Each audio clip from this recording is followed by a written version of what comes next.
La psiquiatría como tal es usurpación de funciones del psicólogo. Sería igual de incorrecto que un psicólogo, aun sabiendo de psicofarmacología, se pusiese a medicar, sería intrusismo profesional, y sin embargo nadie se cuestiona que intentar curar, palabra que utilizan, a través de la palabra, es el mismo intrusismo profesional. Con la palabra se puede solucionar y se puede hacer mucho daño.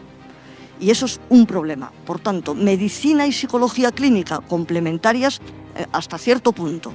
Psiquiatría. Yo creo que la psiquiatría es de estas especialidades fallidas de la medicina desde el minuto uno. O sea, cualquiera que conozca cómo se ha generado la tradición psiquiátrica lo puede entender. O sea, los psiquiatras son médicos con una formación biomédica que olvidan por completo el modelo biomédico para tratar la conducta de las personas sin ese conocimiento previo que se requiere, ¿no? Entonces la psiquiatría es una disciplina fallida. En los años, yo creo que fue los años 90, la psiquiatría estuvo a punto de desaparecer. O sea, con el desarrollo de las técnicas de evaluación neurológicas, el aparataje que hay para medir actividad cerebral, claro, todos los problemas que afectaban supuestamente al funcionamiento cerebral los tenía que ver el neurólogo. Entonces, ¿el psiquiatra qué hacía? Pues estaba a punto, fuera. ¿Cómo se recuperó la psiquiatría como una disciplina de peso y no fue sustituida directamente por la neurología? Yo creo que hubo ahí un cambio importante con determinados modelos que sustituyeron a los modelos anteriores, donde decían, no, pero no solo es una enfermedad neurológica, los factores psicosociales afectan también. Entonces, el neurólogo va a estudiar exclusivamente el funcionamiento cerebral, pero el psiquiatra tiene que tener una formación más amplia, pero una formación más amplia que nunca se daba. O sea, ves los cursos de psicología médica o de cualquier formación dentro de la carrera de medicina, cualquier formación asociada a la especialización de psiquiatría, es que no hay nada que sea esencialmente psicológico más allá de esta psicología de andar por casa popular, que parece mentira que se enseña en una facultad, ¿no? Y aquellos psiquiatras que daban más peso al tema psicológico que al tema médico, en sus términos, eran psicoanalistas. Con lo cual, ¿qué quieres que te diga? No hay forma de salvar la psiquiatría como disciplina. O sea, ni dentro del propio modelo médico, ni por supuesto dentro de un modelo psicológico. Y también me obligo a aclarar siempre que esto no tiene que ver con cada uno de los psiquiatras como personas, sino de la psiquiatría como disciplina. Yo no creo, de verdad, que haya algún psiquiatra que considere que está tomando el pelo a su paciente. No lo creo. Luego, que no se acorten las frases cuando la gente las utiliza por ahí, o no lo creo. No creo que los psiquiatras tomen el pelo a las personas, pero la psiquiatría es una disciplina sin fundamento. Y en ese debate que puede ocurrir... ¿Existen núcleos de acuerdo entre la psiquiatría y la psicología? No solo no hay un punto en común, ni siquiera lo tenemos que buscar, sino que son formas incompatibles, innecesarias y perjudiciales de abordar el mismo problema. Bueno, yo creo que son mundos totalmente complementarios. El único tratamiento que hacen los psiquiatras es o hablar sin saber o utilizar fármacos. Un momento, ¿quieres apuntarte a una formación online impartida por María Jesús Frossán? Te dejamos en la descripción varias formaciones en donde María Jesús participa, desde cursos de experto en análisis funcional de la conducta hasta otros más orientados a desarrollar habilidades como terapeuta y lograr así ser cada día mejor profesional. Tienes todos los links en la descripción del vídeo o directamente por nuestra web www.engranadapsicología.es. ¿Cómo podemos pensar que el cerebro no va a fallar en algunas personas en la producción de neurotransmisores o en las conexiones de neurotransmisores o en las ramificaciones que tienen las neuronas para que funcionen adecuadamente los circuitos? Pero yo en ningún momento estoy diciendo que eso no ocurra. Evidentemente, claro que puede haber un fallo. Lo que no digo es que los problemas psicológicos, enfermedades mentales, problemas de conducta, de cognición y de emoción se deban a un fallo en los neurotransmisores. Y entonces, de verdad, pero sinceramente, si está tan clara la relación entre la alteración neuroquímica y la enfermedad mental, ¿por qué no se hace este diagnóstico para ver cuál es el nivel de alteración y sin embargo se matan moscas a cañonazos? El problema, fijaos, es que el psicólogo, la psicología más bien, durante muchos años se quiso hacerse ciencia haciéndose biología. Ahora la psicología, con su complejo de inferioridad, se quiere hacer ciencia haciéndose neurociencia. Y cuanto más acerquemos la mente al cerebro, cuanto más reifiquemos la mente, cuanto más consideremos que necesitamos el cerebro para explicar la conducta, más estamos perdiendo valor como disciplina. Cuando se dice que el cerebro es la causa de algo y no una variable, y a lo mejor ni siquiera la más importante, no se está eliminando o impidiendo considerar el cerebro como un elemento importante en ese engranaje. Yo os voy a poner un ejemplo. Hace muchos años, mi coche tiene 18 años, me compré un coche y salí del taller, feliz del concesionario. Al cabo de 2 minutos el coche se paró. Digo, qué raro. Volví a encenderlo, volví a salir y al cabo de 3 kilómetros, 4 kilómetros se volvió a parar. Conseguí llegar a casa, pensé, no sé qué será. Pero eso le volvió a pasar al día siguiente y entonces llamamos al concesionario. Y resulta que le estaba pasando a nuestro coche y a todos los coches que habían salido de la fábrica, era por cierto una fábrica que había en Gran Bretaña, en Londres, y todos tenían el mismo problema, se paraban y nadie sabía por qué. Les hicieron un diagnóstico exhaustivo, revisaron todo con superordenadores, nada. Nos dieron un coche de sustitución hasta que se supo qué pasaba. ¿Y sabéis qué le pasaba? Pues que resulta que todo ese conjunto de coches que habían salido no les habían, como se dice, apretado bien una arandela de la batería. De manera que en cualquier movimiento la arandela se aflojaba, el coche dejaba de tener fuerza y se paraba.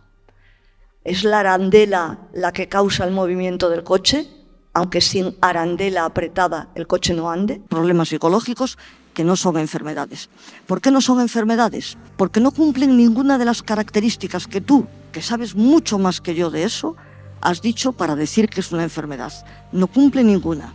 Seguimos diagnosticando las enfermedades mentales con base en lo que las personas dicen que tienen. A partir de ahí se medica, a partir de ahí se empieza a encontrar un equilibrio en los psicofármacos y al final se le dice a la persona que la depresión o el trastorno obsesivo compulsivo, lo que sea, es crónico y la muestra está en que cuando retiras la medicación vuelve a estar mal. Cuando retiras la medicación, lo que está ocurriendo es que como no se han atendido las causas, tiene que seguir tomando eso que la mantiene en una situación de más o menos control, pero convertida entonces sí en un enfermo. Y convertida en una persona enferma precisamente por una mala praxis incorrecta. Creer que la psicofarmacología es la solución a los problemas de la vida. Dices que hay estudios muy potentes que cada vez muestran más aspectos que demuestran la bioquímica o la base orgánica de la enfermedad. A mí me encanta estudiar y leo mucho sobre ello. Aún no he encontrado un estudio y entonces ahora de repente todo el mundo es autista, todo el mundo es Asperger, todo el mundo es TDAH, pero todo el mundo. Entonces, ¿dónde estamos? Hay que plantearse qué se gana y se gana mucho. O sea, cada persona gana en el sentido de que se da una explicación al problema, no hace un esfuerzo por cambiarlo y controla de alguna manera el medio, porque pobre, bastante tiene con ser autista, bastante tiene con no sé qué. Las etiquetas diagnósticas son nocivas por muchos sentidos, pero el hecho de el ampararte en esa etiqueta para explicar comportamientos que están siendo castigados por el medio o incluso censurados. En el caso de castigo lo digo de verdad. Y en el caso de censura, estas verbalizaciones negativas que lo único que generan es más problemáticas sobre ti mismo. En el caso de las etiquetas diagnósticas es dramático, ¿no? Como una persona se ampara en ellas. Y no es que no puedes decirme nada porque yo tengo esto, ¿no? Cuando te ponen una etiqueta de un problema, depresión mayor, bipolar, te están convirtiendo en un paciente, en un enfermo que tiene una enfermedad que tiene que curar para comportarse normalmente, cuando la única manera de resolver un problema psicológico es comportarse, es actuar no de manera paciente, sino como un agente. Entonces, uno de los graves problemas de las etiquetas diagnósticas es que patologizan y te hacen esperar para estar bien. Exactamente igual que si tienes fiebre y te dicen quédate en cama reposando. Pues esto es igual, hay que esperar que el fármaco haga efecto. Y lamentablemente eso no va a ocurrir nunca. De ahí que se conviertan en problemas crónicos, ¿no? Que nunca se entiende que son problemas crónicos porque el tratamiento es inadecuado o insuficiente. Que si tú le pones a una persona una etiqueta de trastorno bipolar, no va a hacer nada cuando empieza una de las fases, porque ya llega, ¿no? Como yo soy así, ya llega. Y el contexto lo apoya. Está cayendo en fase depresiva o está en plena fase maníaca. Y entonces se da como algo que no nos queda más remedio que aceptar. Y no hay un control por esa parte, ni por parte de la propia persona, ni por parte de los que están ahí. Entonces, hay muchas veces que desregulaciones biológicas. Por ejemplo, en una mujer, las fases cuando está pasando el proceso de menopausia o cuando está durante la menstruación. Entonces, hay determinados estímulos interoceptivos que tienen un efecto sobre las respuestas que la controlan. Entonces, muchas veces, determinados cambios que pueden ser interoceptivos, por eso quiero hacer una referencia a ello, pero a veces también contextuales, han sido relacionados con un tipo de respuestas por mi parte. O sea, si tú en terapia tienes que quitar un salvavidas diciendo tú no tienes ningún trastorno bipolar, inmediatamente tienes que tener otro preparado, pero no el tuyo, el que le sirva a la persona. Y entonces, utilízala. O sea, tú no puedes entrar como elefante en cacharrería. ¡Qué menudas chorradas que tú estás leyendo que si el apego evitativo! ¡La menuda tontería estás diciendo! No. Este es uno de los grandes problemas que tienen los médicos y con esto ya he discutido muchas veces. ¿Se sabe menos? No, la medicina sabe menos. El análisis de conducta sabe muchísimo. Bueno. Muchísimo. Vuelvo, de verdad te digo que ahora no voy aquí a sacarme todo el listado de artículos, pero si luego me dejas tu correo electrónico sobre esquizofrenia, alucinaciones, delirios, cogniciones, emociones y conducta, todo, todo. Nunca hay un análisis biológico que marque que la enfermedad es más grave, algo que ocurre con el cáncer, con la diabetes, con el hipotiroidismo, con la anemia o con cualquier enfermedad. Cuando es una enfermedad de la mente, no, claro, porque la mente es elemento sutil, ¿verdad? Bueno, porque se sabe menos, porque tenemos menos recursos, porque no se puede hacer todavía, pero iremos hacia ahí. Claro, pero ves, ahora, perdona que te hable desde el conocimiento del análisis de conducta. Si buscas terapia psicológica con el mismo enfoque científico que defiende María Jesús Frossán, en Engrama podemos ayudarte. Contamos con un equipo de profesionales formados en análisis funcional de la conducta y psicología basada en evidencia científica. Y ofrecemos terapia online para personas de cualquier lugar, además de atención presencial en Segovia.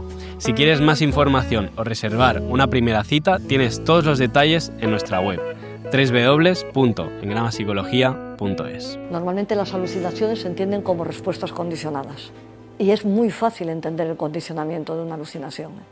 De hecho, no es difícil producirlo experimentalmente. Hay una tesis doctoral de las que ya no hay, que era entrenamiento, vamos a decirlo así, en provocar alucinaciones auditivas y visuales en personas no psicóticas. Pensad que si la psicología está desbordada por la neurociencia y acaparada la clínica por la psiquiatría, cuando ya entramos en la psiquiatría dura, psicosis, vamos, que los psicólogos no nos atrevamos a abrir la boca, que no sabemos nada de esto, que ya esto ya no es conducta, esto es una enfermedad.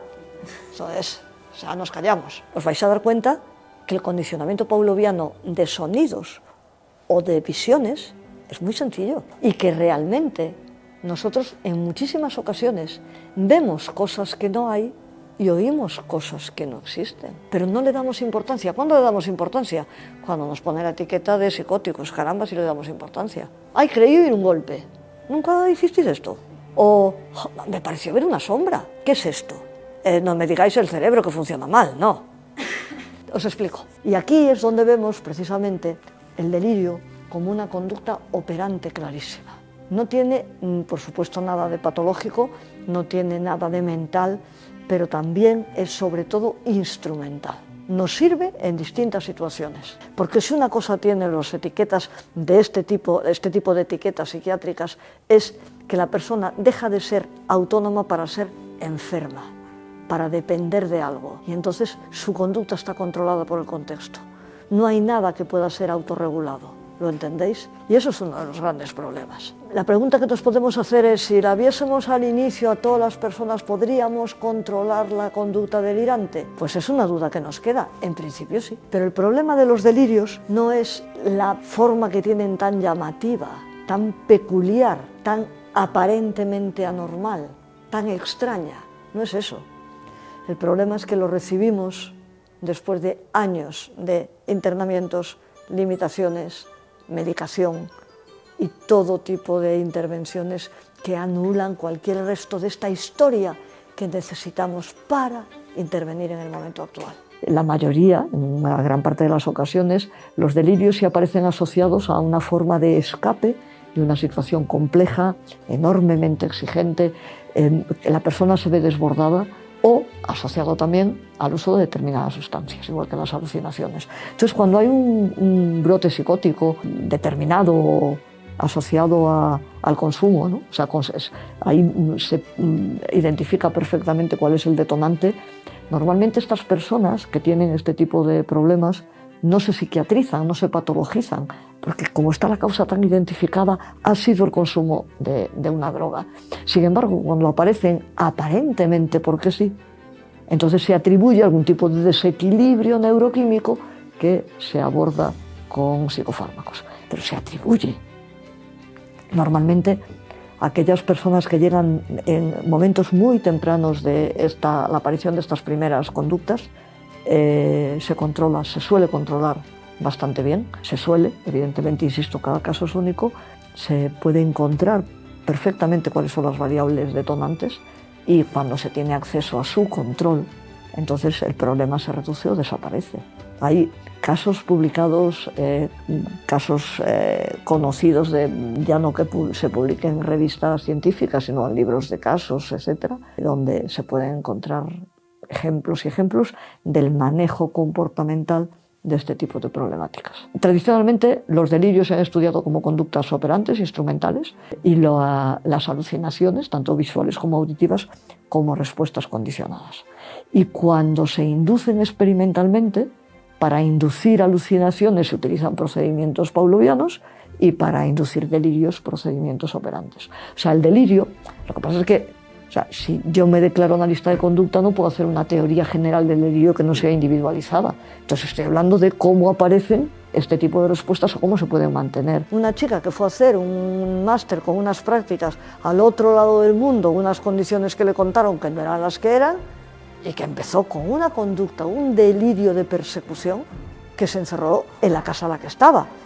Pero es que, ¿por qué? Porque todo no era nada como le habían dicho, no había ningún tipo de relación con nadie, se sentía aislada, el mundo era amenazante. Pues chico, me están persiguiendo. O sea, ¿cómo me voy a explicar yo mi propia incapacidad, mi propia dificultad? Tan pronto la sacaron de allí, la fue a buscar un hermano, con muy buen criterio, la llevó al psicólogo en vez de llevarla a psiquiatría y se acabó. Para mí, la clave está en identificar la función del delirio. O sea, ¿qué es lo que está ocurriendo? ¿De qué está protegiendo? ¿O qué está trayendo? ¿No? Estos delirios de grandeza se corresponden en situaciones de deprivación absoluta, situaciones donde no hay absolutamente ningún tipo de reforzadores. Pues oye, me tengo que generar mi mundo interior. Está claro, el apego explica todo.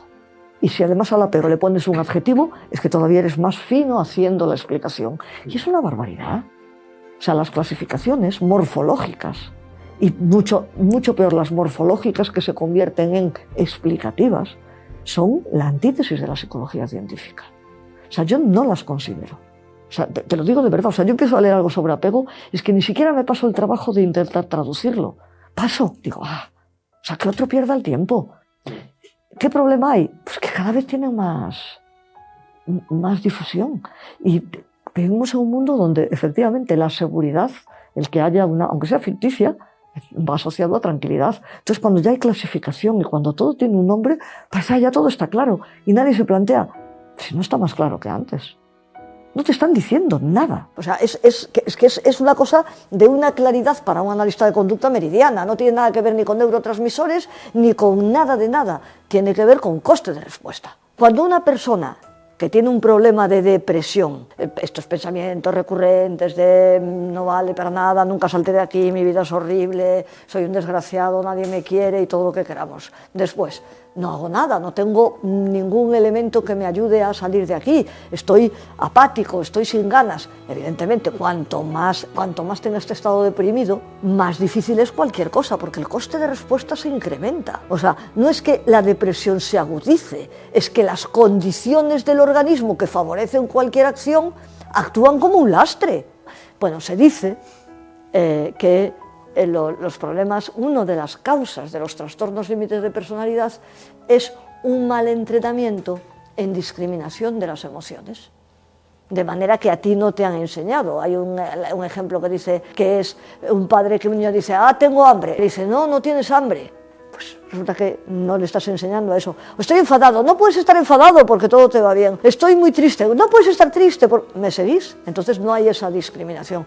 Evidentemente, en ningún momento pienso que esto sea así, porque muchas veces, entendedme, que cuando un niño dice tengo hambre, lo que le tienes que decir es no tienes hambre, lo que tienes es ganas de comer algo, porque si tienes hambre y privarte de comida puede ser un poco cruel. Pero si lo que quieres es comerte una chocolatina, aprende lo que es que te apetezca algo de sentir un estado de privación.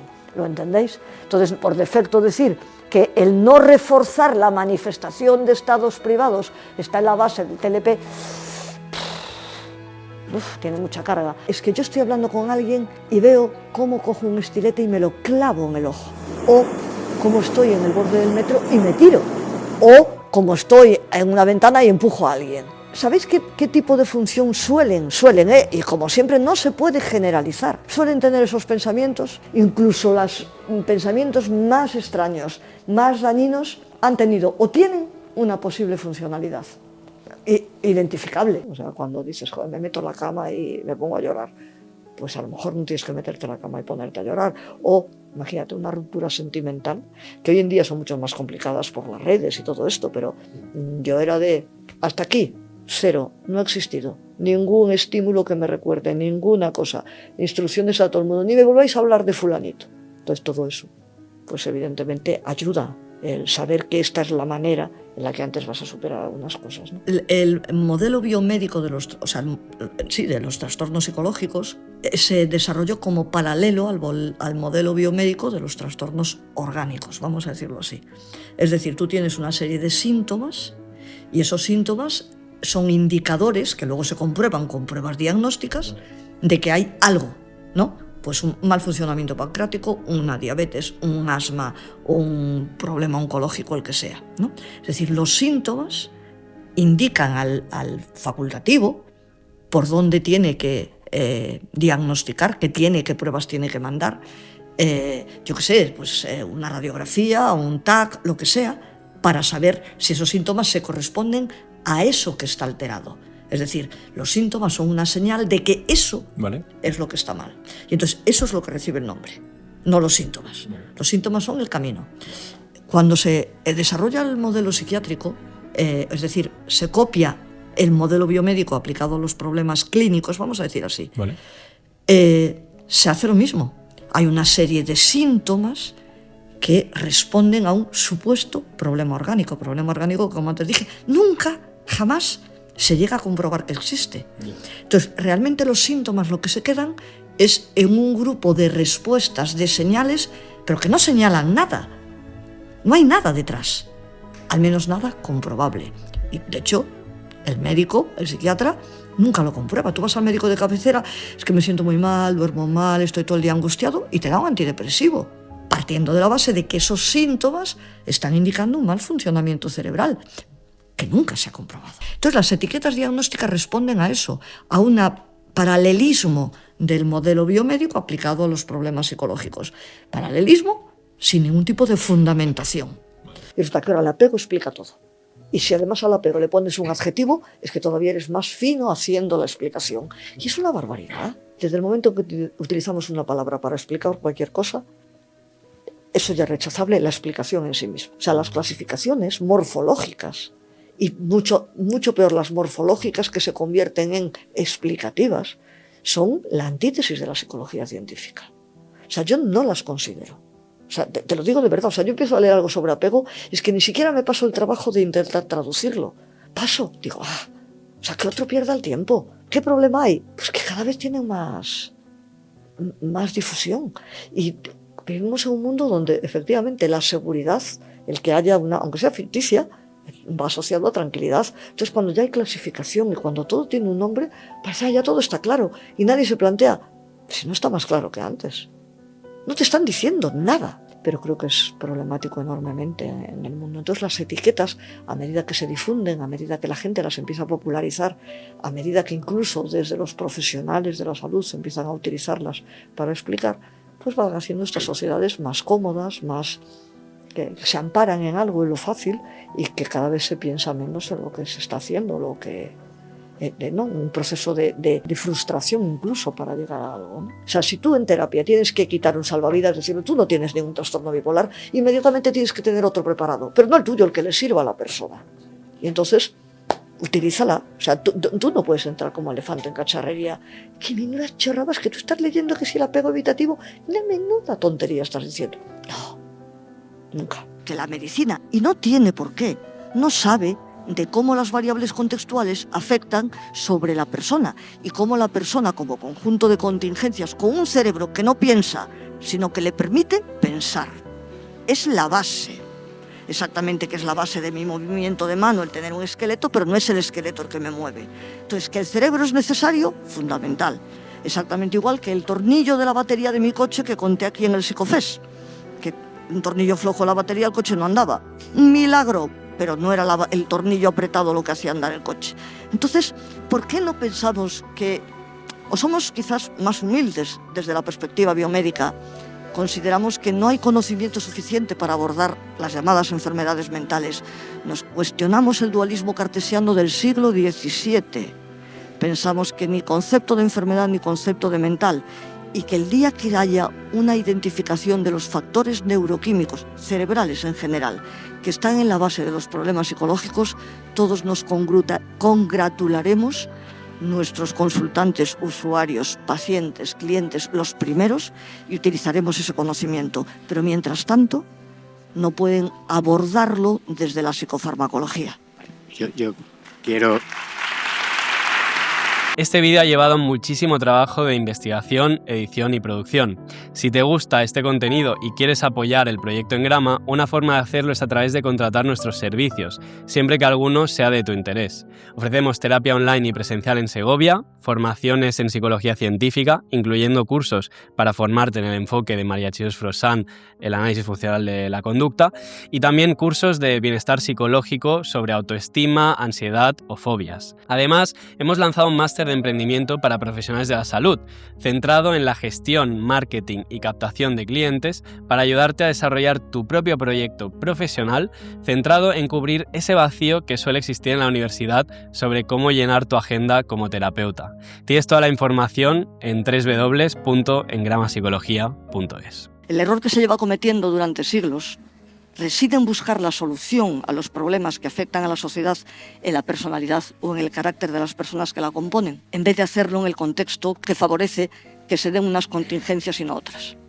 Si dejamos de poner el foco de atención en el interior de la persona y atendemos a las condiciones contextuales que hacen que esa persona sea lo que es, daremos el primer paso para el desarrollo de intervenciones sociales eficaces. En cuanto a tratamiento psicológico, tiene serias implicaciones adoptar un modelo conductual. En primer lugar, se analizan las causas, no las razones. No necesitamos justificar, necesitamos explicar. Y hay muchas cosas, como vamos a ver después, que no son justificables, pero todo lo que se refiere a la conducta humana es explicable. Análisis de causas y de la forma de intervenir sobre ellas para resolver los problemas psicológicos. Y, por supuesto, luchamos contra el estigma de la enfermedad mental, tanto en cuanto al concepto de enfermedad. Si tú vas al psiquiatra, o yo voy al psiquiatra, no creo que vaya, si yo voy al psiquiatra... Bueno, nunca digas nunca jamás. Les cuento que estoy fatal, que estoy deprimidísima, que estoy tristísima, y me medican, y yo voy mejor, ¿vale? ¿Cómo perciben esa mejoría? Por lo que yo les digo. Esa mejoría se supone que se corresponde con un cambio a nivel neuroquímico. La mejoría ha modificado el comportamiento del cerebro. ¿Se ha llegado a comprobar esto alguna vez? Porque si yo voy al psiquiatra y me dicen, ¿tiene usted esto?, yo le diría, eso quiere decir que cuando yo deje de tener estos síntomas, el elemento causal, alteración cerebral, ha desaparecido, ¿verdad? Y la pregunta, que es una pregunta, ¿por qué normalmente, y aquí la pregunto desde la ignorancia al respecto de qué razones pueden llevar a un psiquiatra a tener a una persona con depresión que va modificando sus síntomas a medida que pasa el tiempo, a medicarlo como una enfermedad crónica? No tiene solución y está toda la vida, o más o menos, cambiando, y les dicen, no digo todos, pero en una gran parte de los casos es que usted tiene que afrontar que esto es crónico. El cerebro no hace nada. A mí sí me gustaría que explicases por qué este empeño en darle protagonismo como si fuese un ser autónomo al cerebro, que yo creo que va en contra de la ciencia. O sea, en alguna ocasión incluso tú mismo, pero entiendo que es una forma de hablar, pero una forma de hablar que puede ser perniciosa. Eso de el cerebro explica, el cerebro planifica, el cerebro justifica, el cerebro no hace nada. Y eso influye en que las personas cada vez consideren que la psicología va perdiendo peso como explicativa de la conducta porque hay que ir a la neurociencia, hasta el punto que se llega a fenómenos totalmente conductuales en que el cerebro tiene el mismo valor que en la conducción o en el hacer una receta de cocina, en fenómenos conductuales clínicos. Si no se hace referencia a que el cerebro, la zona del cerebro, pues parece que eres un profesional de menor calidad. ¿Tú crees que eso es justificado? ¿Importa algo lo que le esté ocurriendo dentro del cerebro? De cara a la clínica, ¿no importa? No nos importa. Si hay clínicos aquí, lo podrán decir. Entiéndeme, yo no le quito importancia, pero a la hora de interactuar con el cliente y conseguir cambios, le voy a decir, espera, pasa, que tengo aquí este aparato carísimo, te voy a hacer un estudio en distintas situaciones, voy a ver qué áreas y voy a cambiar mi interacción contigo.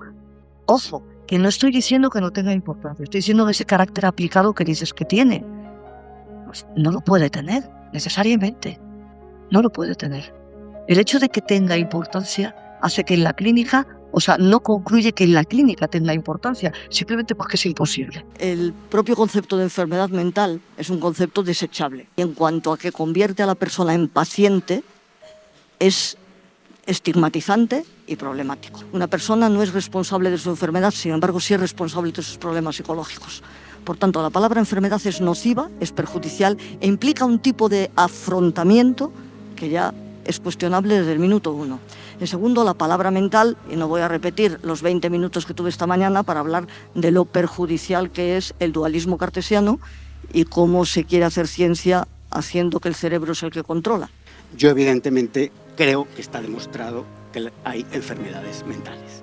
Creo que todas las personas formadas en psicología, todas las personas que trabajamos en este ámbito, tenemos que luchar, no eliminar nosotros, sino luchar por la eliminación del cerebrocentrismo y devolver a la persona lo que es de ella, no del cerebro. Reivindicar el uso y las descripciones en términos personales y no cerebrales.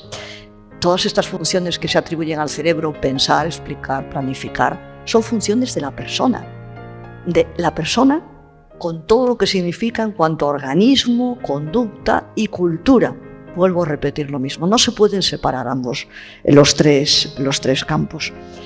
Yo creo que no se gana nada ni desde el punto de vista científico, ni divulgativo, ni siquiera ético, atribuyendo al cerebro cualidades o características o funciones que son de la persona.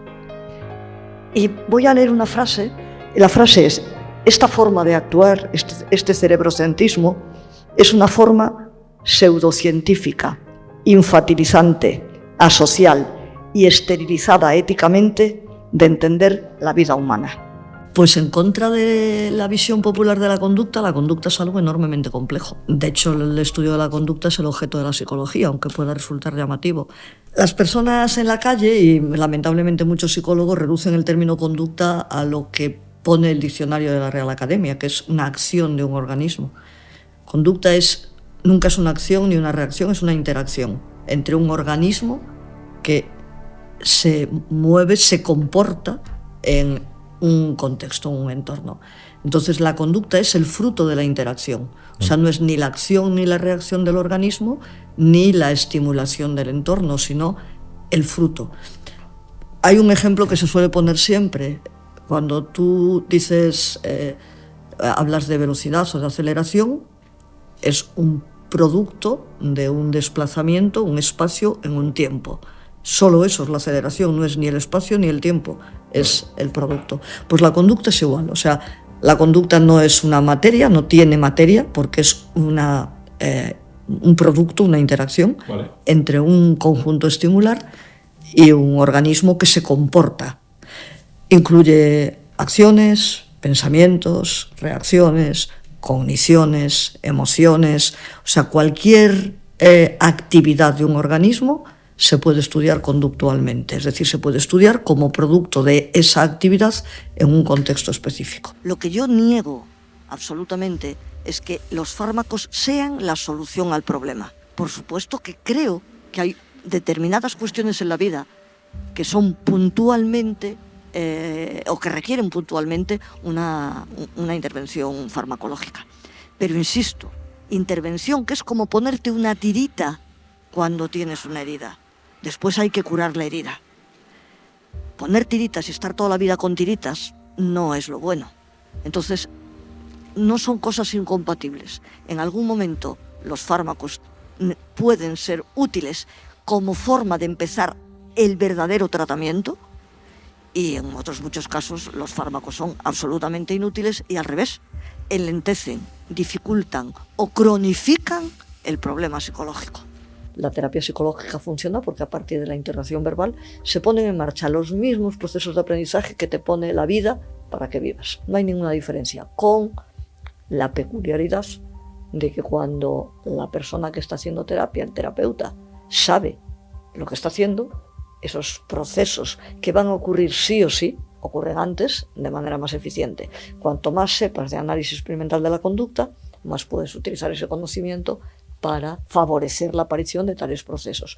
Pero lo que no podemos dejar de considerar que las personas aprenden aunque no sepan que están aprendiendo. Es decir, el efecto de una interacción ocurre quieras o no quieras. Pero después, cuando la persona sale por la puerta, existen otras muchas interacciones que van a lo mejor a anular el efecto de lo que ha ocurrido dentro.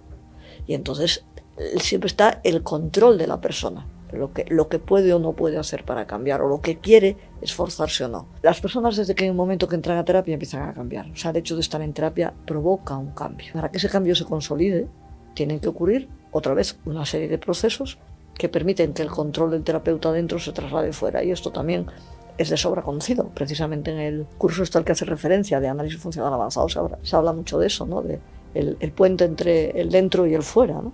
Que hay más depresión, más diagnósticos de depresión que antes es un hecho. Claro. O sea, eso se cuantifica. Entonces, no es que hoy en día hay más tumores de piel. Evidentemente lo hay. El sol está cambiando. Hasta hace relativamente poco las personas no se protegían del sol y, por tanto, aumentaron los diagnósticos y los tumores. ¿Que han aumentado los diagnósticos de depresión? Sí. ¿Pero qué es lo que ha aumentado? El diagnóstico. Las personas que se quejan, que se sienten insatisfechas, que se sienten con pocas ganas, está claro. Pero, ¿eso qué implica? No ha habido ningún cambio más que en la conducta de la sociedad. Ya. No ha habido un cambio en el sentido de más alteraciones orgánicas, cerebrales, etc. No. Lo que ha habido es un cambio en la conducta de la gente, que cada vez es menos resistente a los problemas de la vida y, por tanto, se deprime más. No tiene estrategias para luchar contra esos problemas. Claro que sí. Y lo que estamos haciendo es colaborar para que incrementen ese tipo de patologías.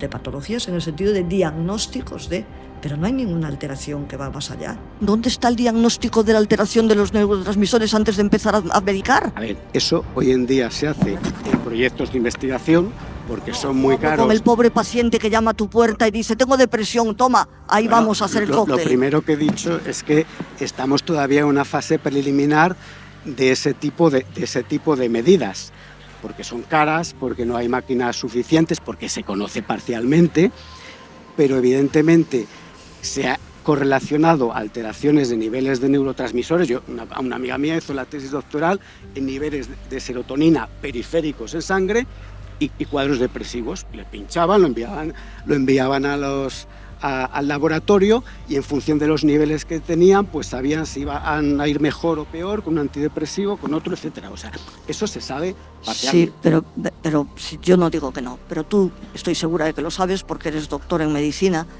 que una correlación no es una causa, ¿verdad? O sea, metodológicamente el que haya correlación no implica causación. Pues ya, es otra cosa que es mejor no discutir. Eso estamos de acuerdo, pero igual que hay una correlación entre los niveles de hormonas tiroideas bajos y una serie de síntomas de apatía, enlentecimiento, ganancia de peso, etcétera. pero es que esas correlaciones, ¿cómo se demostrarían? Con ensayos generando enfermedades. Eso en humanos es nazismo. Quiero decir, que se podría hacer, y tanto que se podría hacer, pero no se debe hacer. Pero con esa definición ya queda claro que los problemas psicológicos no son enfermedades. O sea, con la definición que tú has dado, saca el 90% de los problemas psicológicos. Ahora me dejas hablar. Bien. Respecto a conducta, a mí me parece muy bien que tú digas las cogniciones no son conducta, me parece estupendo. Y como psicólogo no lo considero. Pues entonces yo digo, vale, como es una cuestión de definición, el análisis de la conducta estudia la conducta, las condiciones, las emociones. No se me caen los anillos por aceptar que llamamos cogniciones a una cosa y conducta a otra. Es una cuestión de definición, pero ese no es el problema, como digo. El problema es cómo se estudia. Y cuando estudias todo como un fenómeno psicológico en el cual las variables contextuales interaccionan con un organismo y son perfectamente explicables, cogniciones, conducta, emociones y lo que sea, a partir de las mismas leyes, me da lo mismo como le llames, mientras utilices esa forma de explicar para entender los problemas psicológicos que no son enfermedades. ¿Por qué no son enfermedades? Porque no cumplen ninguna de las características que tú, que sabes mucho más que yo de eso, has dicho para decir que es una enfermedad. No cumple ninguna. Si en el público hay terapeutas cognitivo-conductuales, se estarán revolviendo en su cerebro o en su cuerpo. A mí lo que es lo que me indigna, me enfada, reconozco, es de las cosas que más me irrita, es ver cómo llegan a mi consulta personas medicadas que han sido diagnosticadas a partir de lo que les cuentan, que no hay ningún tipo. Me dices, es que es el único diagnóstico, pues entonces no presumas ese cambio. O sea, no se puede hacer una presunción de un cambio neuroquímico si de verdad se sabe que hay una relación. Si tú simplemente te fías de lo que te dice la persona, trata lo que te dice la persona, porque probablemente al tratarlo, esa alteración neuroquímica de existir también se modifique. Y resulta que no dices, hay un problema neuroquímico, lo concluyo de lo que la persona me cuenta y después sigo tratando el problema neuroquímico o al revés, alterando, intentando modificar sin conocimiento lo que la persona me cuenta. Entonces me parece que hay algo que sobra o que falta. Creo que los que me están oyendo saben que yo siempre, cuando vengo a un debate, me preparo las cosas. En este caso ni siquiera había que prepararlo. ¿Por qué? Porque conozco perfectamente cuáles son los programas de psiquiatría, perfectamente cuáles son los programas de medicina, tengo textos de psicología médica y nada de lo que dicen se acerca a lo que es realmente la psicología científica. Entonces, cuando yo digo que es intromisión o que es la utilización del lenguaje, no es que esté hablando de sentimientos, pensamientos o de actividad cerebral, sino que hablo de conducta con todo lo que ello implica. Y una última cosa. Es verdad que las técnicas diagnósticas aumentan en psiquiatría, quiero creer. El día que vaya una persona con una enfermedad mental a la consulta del psiquiatra y utilicen alguna de esas técnicas novedosas para diagnosticarle un problema, yo me callaré.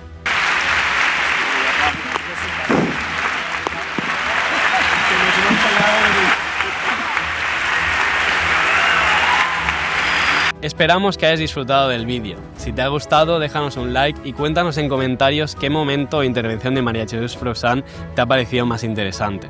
En la descripción también te dejamos los vídeos completos de donde hemos extraído estos fragmentos, por si quieres profundizar más en su trabajo. Recuerda que si estás buscando ayuda psicológica online o presencial desde un enfoque científico y basado en evidencia, en Engrama podemos ayudarte. Tienes las vías de contacto en pantalla y si te interesa formarte en psicología científica, análisis funcional de la conducta o filosofía de la ciencia, te invitamos a echar un vistazo a nuestro catálogo de formaciones online en nuestra web. Gracias por estar ahí.